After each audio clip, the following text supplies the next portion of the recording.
Hi, it's Bill with the Home Premier team bringing you October 2021 market update, and it's not as scary as you would expect. We saw some negative drops in some stats and some positive spikes in others.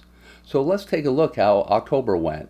Those negative drops I mentioned took place in new listings, pending listings, and closed sales. But don't be too spooked, those drops weren't too bad. The number of new listings dropped from 1,002 homes last year to 834 this year, which was an 18.8% drop. Pending sales decreased only 8.7% from 895 homes to 817.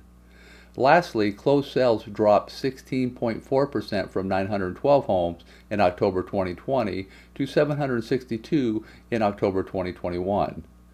The month supply of inventory took a 33.3% dip from 1.5 months to just 1, and the number of available homes dipped 28% from 1,027 homes to 739.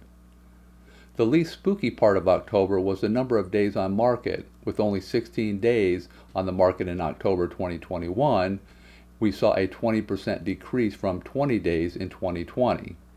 Another not so scary part of October was the 8.3% increase in sales price from $240,000 to $260,000. That's a wrap for the October 2021 market update. I'll see you again next time to check in on the market trends for November. Thanks for watching.